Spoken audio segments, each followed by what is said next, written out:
अस्सलाम वालेकुम दोस्तों, क्या आप जानते हैं कि हज़ारों और लाखों शिप्स को एक मुल्क से दूसरे मुल्क कैसे एक्सपोर्ट किया जाता है। ख़ास तौर पर ईद उल अज़हा यानी हज के मौका पर कुर्बानी के जानवरों को पूरी दुनिया से जहाज़ों के ज़रिए मक्का लाया जाता है।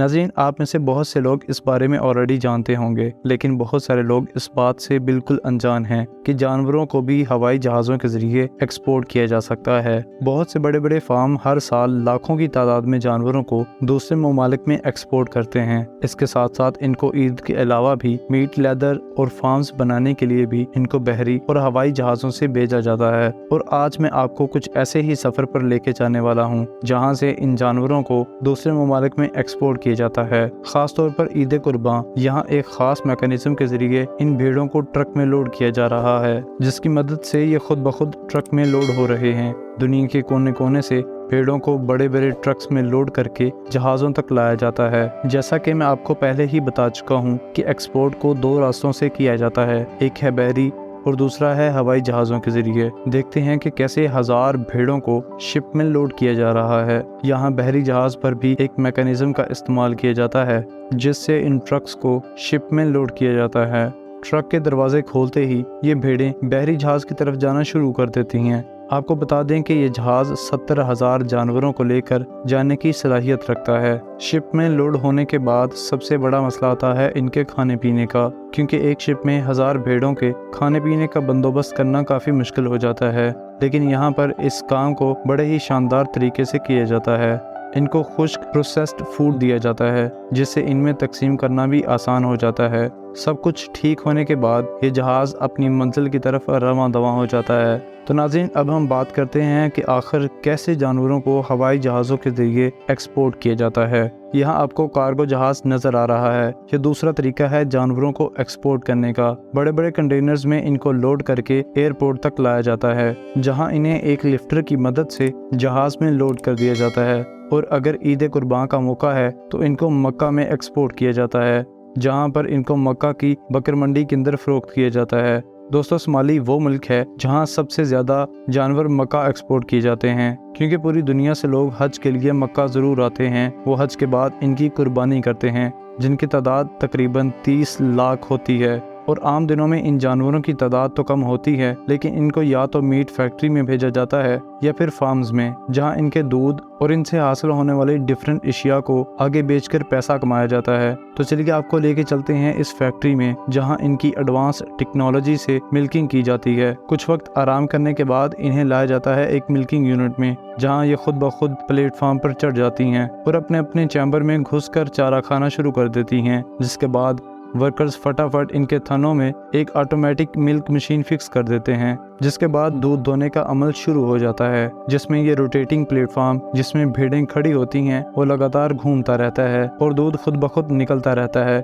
कुछ देर के बाद ये मशीन अपने आप थनों से अलग हो जाती है और सारा दूध एक जगह इकट्ठा कर लिया जाता है, जिसको बाद में पास्चराइज करके डब्बों में पैक करके मार्केट के अंदर बेचने के लिए भेज दिया जाता है। अब बात करते हैं कि इसको फैक्ट्री में कैसे प्रोसेस किया जाता है। दोस्तों, मटन को पूरी दुनिया में बहुत से लोग पसंद करते हैं और पूरी दुनिया में लोग इसके शौकीन हैं। अब वो मटन, निहारी या चाहे बिरयानी भी हो, सभी को बहुत पसंद होते हैं। आपको भी इनमें से क्या पसंद है? हमें कमेंट सेक्शन में अपनी राय का इज़हार ज़रूर दीजिएगा। आप जानते हैं कि मटन को ज़बा खाने में कैसे तैयार किया जाता है? आज तक आपने इसको बाजार में बनी शॉप्स और मीट मार्केट्स में बनते हुए देखा होगा। आइए आज आपको दिखाते हैं कि आखिर इस मटन को मीट फैक्ट्रीज में कैसे तैयार किया जाता है और इनको ट्रकों में लोड करके ज़बा खानों तक पहुंचाया जाता है, जिसके बाद गाड़ी को फैक्ट्री में अनलोड करते हैं। इन जानवरों को एक लाइन में छोड़ दिया जाता है, जहाँ से गुजरते हुए वो फैक्ट्री के मेन हिस्से में पहुँचते हैं, जहाँ इनको सबसे पहले ज़िबा किया जाता है। और इस जगह पर सफाई का बहुत ज्यादा ख्याल रखा जाता है। ज़िबा करने के बाद इनको एक हुक पर लटका दिया जाता है, ताकि इनका सारा ब्लड नीचे बह जाए और फिर आगे चलकर इनको प्रोसेसिंग सेक्शन में भेज दिया जाता है, जहां एक ऑटोमेटिक मशीन की मदद से इनकी खाल को उतार दिया जाता है और इससे बाद में लेदर बनाई जाती है। अगर आप जानना चाहते हैं कि लेदर को फैक्ट्री में खाल से कैसे बनाया जाता है, इस वीडियो पर पूरे 20,000 लाइक्स के बाद मैं वो वीडियो भी बनाऊंगा। नाज़रीन, इस सारे प्रोसेस के बाद गोश्त को अच्छे तरीके से धोकर साफ किया जाता है और एक वर्कर इसके सेंटर में इसको काट कर 2 हिस्सों में अलग कर देता है।